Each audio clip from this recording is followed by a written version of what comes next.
Hello दोस्तों, कैसे हैं आप सब? ट्रेड्स अप के नए वीडियो में आपका स्वागत है। तो चलिए निफ्टी के चार्ट को देख लेते हैं कि अगर जैसे आप देख सकते हो कि निफ्टी पिछले 3-4 महीनों से लगातार एक डाउन ट्रेंड में चल रहा है। और अगर आप देख सकते हो चार्ट पे कि डाउन ट्रेंड जब भी चलता है तो जब तक उसे एक बड़ा सपोर्ट यानी एक इम्पोर्टेंट सपोर्ट तक मार्केट नहीं आ जाता तब तक उसे वहाँ पे एक रिवर्सल के चांसेस हमें देखने को नहीं मिलते। और पिछले 4 महीने से बैंक निफ्टी एक लगातार एक ट्रेंड में चल रहा है और यहाँ से आप देख सकते हो कि एक इम्पोर्टेंट सपोर्ट लेके बैंक निफ्टी ने यहाँ से एक बाउंस दिया था, जो सस्टेन नहीं हुआ और दोबारा निफ्टी उसी सपोर्ट के आसपास हमें आने आती हुई दिखाई दे रही है। अगर आप वीकली टाइम फ्रेम का चार्ट देखते हो तो निफ्टी में आपको दिखाई देगा कि निफ्टी यहाँ पे लगातार 2-3 बार सपोर्ट लेके बाउंस हो चुके हैं। पहली बार यहाँ पे वो सपोर्ट एस्टैब्लिश हुआ था। उसके बाद इसी सपोर्ट पे निफ्टी ने एक बाउंस दिया था और यहाँ पे तीसरी बार निफ्टी हमें इसी सपोर्ट के आसपास आती हुई दिखाई पड़ रही है।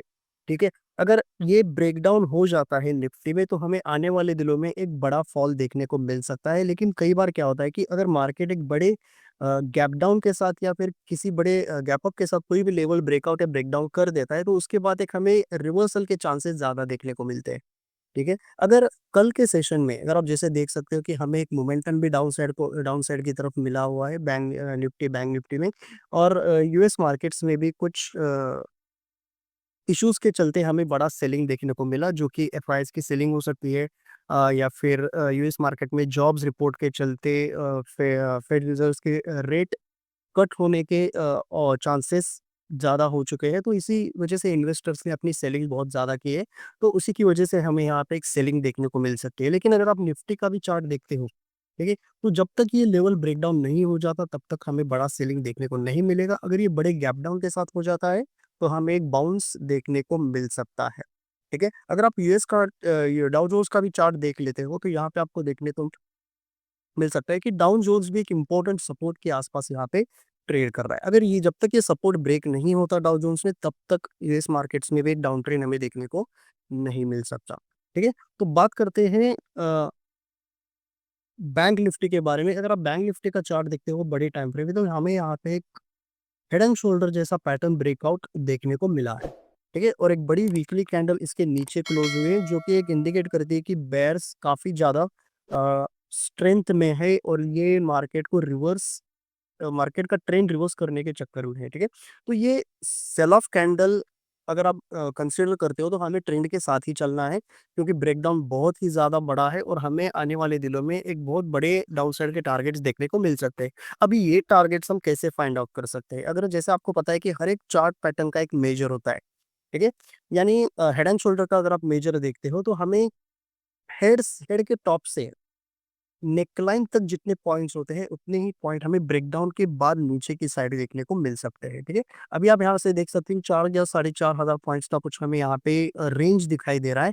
अगर इस ब्रेकडाउन से लेके हम यहाँ पे कुछ मेजर कर लेते हैं, तो हमें तकरीबन 45,400 के आसपास के टारगेट्स हमें देखने को मिल सकते हैं बैंक निफ्टी में, अगर ये ब्रेकडाउन सक्सेसफुल रहा तो, ठीक है?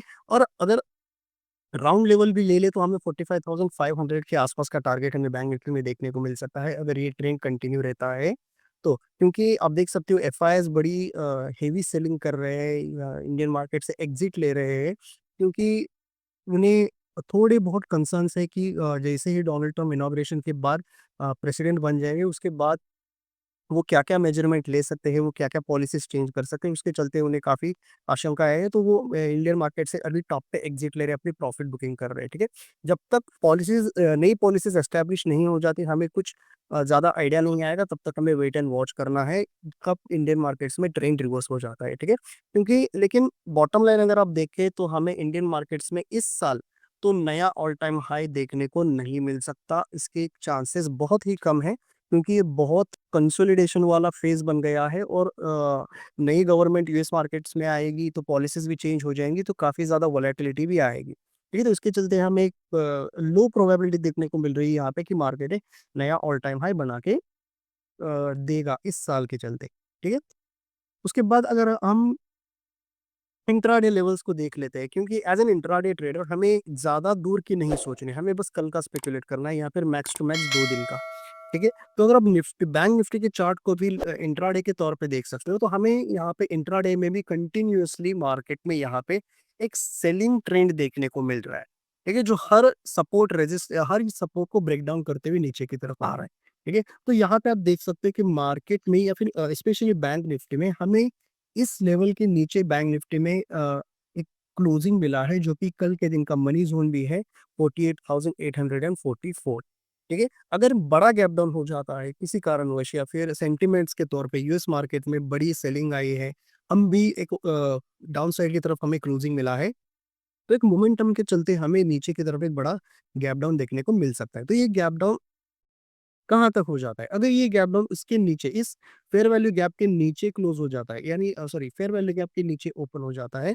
तो हमें एक बाउंस, यहाँ से रिजेक्शन और एक फिर से दोबारा सेलिंग देखने को मिल सकती है। लेकिन ये बाउंस कब तक पॉसिबल होगा? जब तक इस लेवल के आसपास मार्केट नहीं ओपन हो जाता। अगर हमें बड़ा गैप डाउन मिल जाता है जो कि इस लेवल के आसपास यहाँ पे ओपन हो जाता है, ठीक है? तो यहाँ से एक बाउंस एक्सपेक्ट कर सकते हैं जो कि यहाँ से दोबारा एक सेलिंग हमें अपॉर्चुनिटी दे सकता है जो हम कैच करने की कोशिश करेंगे, ठीक है? अगर बड़ा गैप डाउन हो जाता है तो हमें बस एक ही काम करना है, हमें बस वेट करना है नए शॉर्ट्स को इनिशिएट करने के लिए, ठीक है? आपको डायरेक्टली शॉर्ट नहीं करना है मार्केट, क्योंकि यूजुअली क्या हो जाता है तो मार्केट की कॉमन टेंडेंसी होती है, बड़े गैप डाउन जब हो जाते हैं या फिर बड़े गैप अप हो जाते हैं, तो एक कॉन्सेप्ट काफ़ी ज़्यादा काम करता है जिसे कहते हैं प्रॉफिट बुकिंग, ठीक है? अगर प्रॉफिट बुकिंग आ जाती है तो क्योंकि जो सेलर्स बड़ी हेवीली सेल कर रहे हैं, उन्हें बड़ा गैप डाउन मिलता है तो वो अपनी पोज़ीशंस को ज़्यादा होल्ड नहीं करेंगे, unless and until there is a big trigger.